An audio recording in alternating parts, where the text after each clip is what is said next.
Good afternoon. Welcome to this afternoon's business meeting.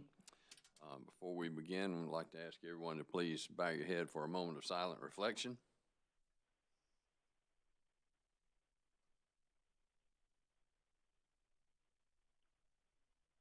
Amen. Thank you. Mr. Minges. Good afternoon, Mr. Chairman and Commissioners.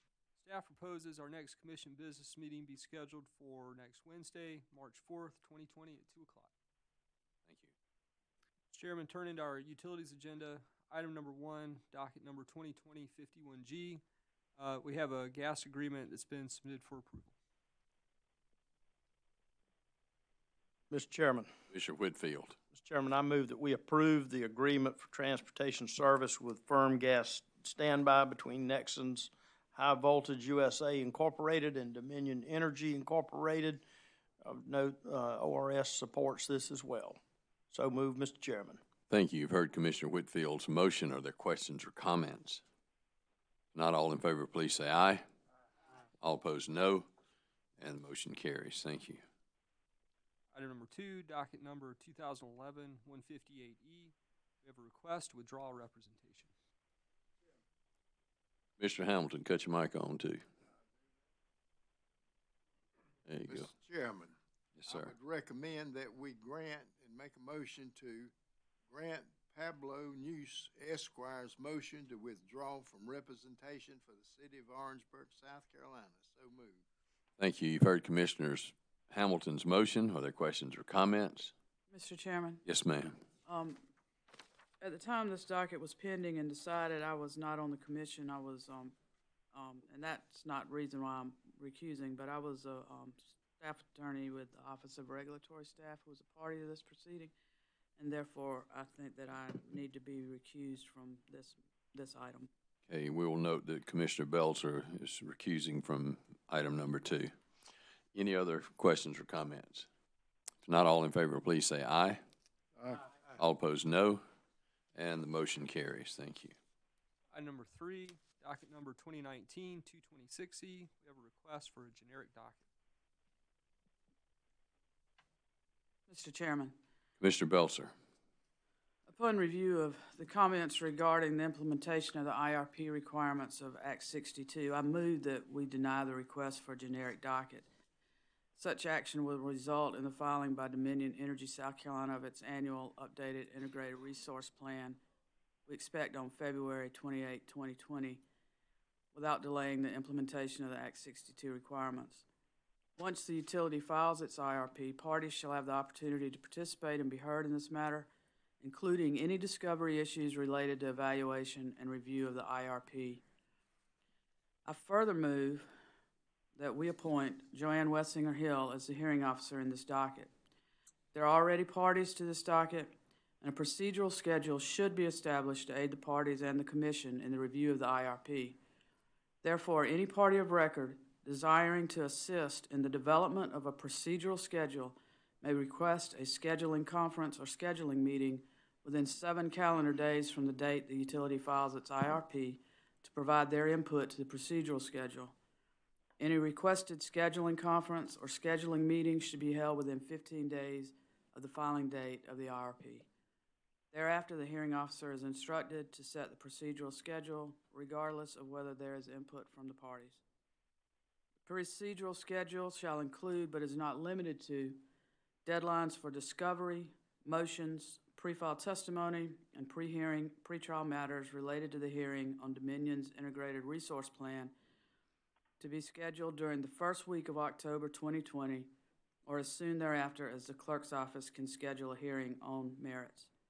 Nothing shall prohibit a party from engaging in discovery prior to the issuance of a procedural schedule. In reviewing the requested comments of the interested stakeholders, I recognize that there are concerns that possible guidelines could clarify commonalities between each utility's annual IRP filings.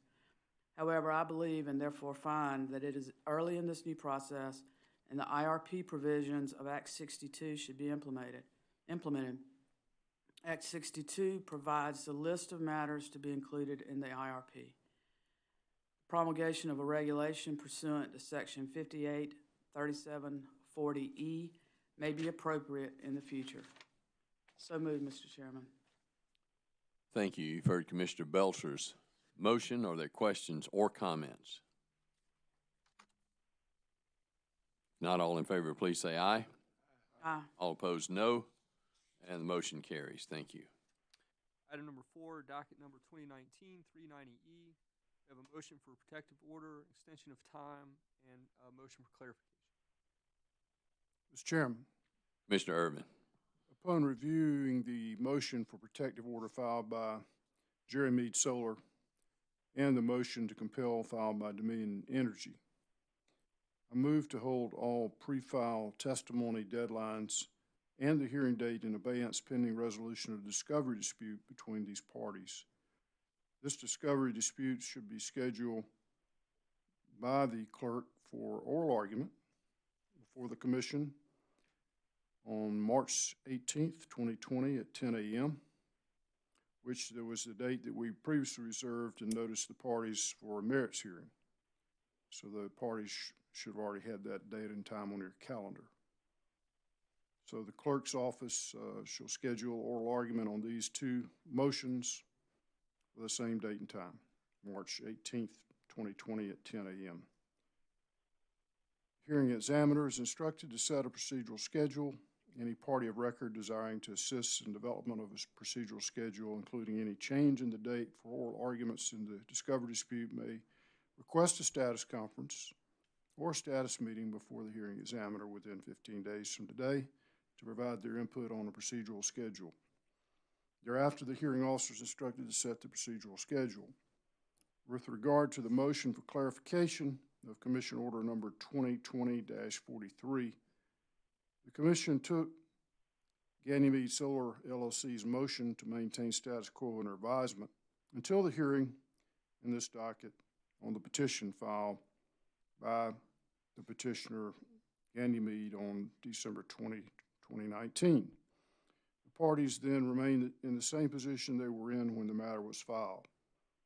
I move that the Commission advise the parties that nothing has changed regarding their position or status concerning the underlying interconnection agreement between Ganymede and the company, and that the parties' rights to continue to be the same as when the matter was previously filed on December 20, 2019 until the merits hearing and further order of the Commission. Ganymede's request for an expedited hearing on the motion for clarification is rendered moot by my motion. So moved. Thank you. You've heard Commissioner Irvin's motion. Are there questions or comments? Not all in favor, please say aye. Aye. All opposed, no. The motion carries. Thank you. Mr. Chairman, item number 5, docket number 2019-64WS. We have a request for clarification. Chairman, Commissioner Howard. Chairman, the Kalawasi Island and Spring Island Property Owners Association are seeking clarification on the Commissioner's elimination of the CUC's availability fees in order number 2020-94. According to CUC, eliminating availability fees resulted in approximately shifting of $38,893 in revenue from water availability fees, $14,168, sewer availability fees, $12,936, and late fees for water and sewer availability fees, $11,789. Move that to metered revenue. CUC states, and it agrees, that the PAOs that column 5 of attachment 1, after the proposed increase, the order misstates the allocation of metered revenue and other revenue. However, the order correctly states the increase in total operating revenues. The utility has provided the corrected attachment.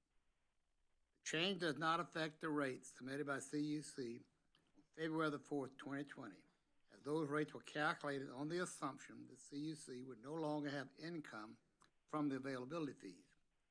Recommend that grant clarification and amend order number 2020-94 with the corrected attachment 1 provided at CUC's as Exhibit A in its response to the Property Owners Association's request. So move, Mr. Chairman. Thank you. You've heard Commissioner Howard's motion. Are there questions or comments? If not, all in favor, please say aye. Aye. All opposed, no. And the motion carries. Thank you. Item number 6, docket number 2019-64 WS. CUC has filed a proposed notice to customers. Chairman, Commissioner Howard. therefore I recommend that we approve the proposed notice to customers to be provided by Bill Insert. So move, Mr. Chairman. Thank you. You've heard Commissioner Howard's motion. Are there questions or comments? Not all in favor, please say aye. All opposed, no. The motion carries. Thank you. Mr. Chairman, that completes the utilities agenda. Turning to the transportation agenda, items number 1 and 2 are new applications that can be taken together. Item number 1, docket 2020-64T, Simplify Tours LLC, and item number 2, docket 2020-65T, is Ingenuity Investments LLC, DBA Joyride Transportation. Mr. Chairman. Commissioner Hamilton. Mr. Chairman, I would move we approve the new applications as identified by Mr. Menges. So move, Mr. Chair. Thank you. You've heard Commissioner Hamilton's motion. Are there questions or comments? Not all in favor, please say aye. All opposed, no. And the motion carries. Thank you. Chairman, item number 3, docket number 2019-354T, we have a request for a name change. Mr. Chairman, Commissioner Belzer. I move that the commission approve the request of Kind World LLC to amend the application for Class C charter bus certificate to read Kind World LLC, doing business as Catch Me Rolling Party Limousine. So move. Thank you. You've heard Commissioner Belzer's motion. Are there questions or comments? Not all in favor, please say aye. All opposed, no. And the motion carries. Thank you. Chairman, item number 4, docket number 2016-352T, we have a request for a name change. Mr. Chairman. Commissioner Whitfield. Mr. Chairman, I move that we approve the request of Webb Endeavors Incorporated, doing business as Two Men and a Truck of Florence, to amend Class E Household Goods Certificate number 9833 to read Webb Endeavors Incorporated, doing business as Two Men and a Truck.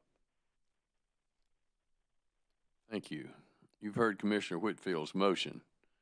Are there questions or comments? If not all in favor, please say aye. All opposed, no. And the motion carries. Chairman, we do have one administrative agenda item. That's non-docketed item number 2023A, regarding a discussion of the draft ex parte policy. Thank you. Okay. Ms. Boyd?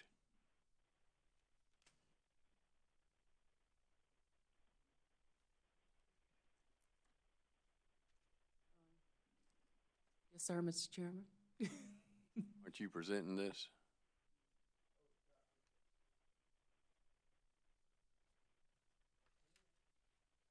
Mr. Chairman, the policy that's before you today, I introduced last month or so, before we finalized our staff's recommendations. And then at the next meeting, 2 or so weeks later, Ms. Wessinger, Attorney Wessinger Hill, and I presented some highlights, ex parte policy highlights. Would you like for me to present that, or? Hang on, let Commissioner If I may. Belzer. Thank you, Ms. Boyd. Mr. Chairman, I know that Ms. Boyd and Ms. Hill have been working on this, and I think it's been served around or sent around to us for review. I will be glad to move that we approve this document concerning ex parte communications, conduct and guidelines concerning ex parte communications. Just as by way of discussion, this document is to govern how employees, commissioners, everyone at the any consultants or contractors we may have working on cases, how we govern ourselves with regard to communications. It is not a secret. Any person or any party or anybody that practices out here that wants to see a copy of it can certainly asked for one. But it is an internal policy, and I do recognize that folks that practice out here are going to be curious about it so that they know how to conduct themselves when they're dealing with us.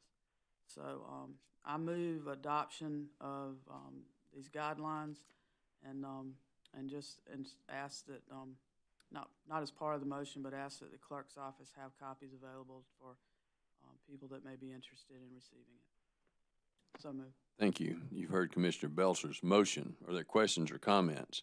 I'd like to make one comment. I just want to thank Ms. Boyd and Ms. Wessinger Hill for the hard work that they've done on this, putting this together. It's something that we've been working toward for a while, and I'm glad we're getting this done and in place. Questions or comments? Commissioner Whitfield. Thank you, Mr. Chairman. Mr. Chairman, I would just like to also thank Ms. Boyd and Ms. Wessinger Hill for their work in putting this together. I'm not opposed to the policy itself. I just want to go on record as saying I've been a commissioner here over 11 and a half years. We've never had a problem with allowable ex parte communications, and until recently it's never come up. The issue's never come up publicly, and I still believe, I know that nor do I believe any of my fellow colleagues up here would engage in anything like that, nor staff either. That said, I realize there's a lot of public interest in this, and I do agree with Commissioner Belser that it is our internal policy, but I'm going to be consistent with my vote a few weeks ago, and I'm going to vote no simply because of the public interest in this subject and the surrounding media interest in it. And I just think that the folks who are so interested, which seem to be the citizens of South Carolina and the public and the media, that should maybe have had a hand in the process.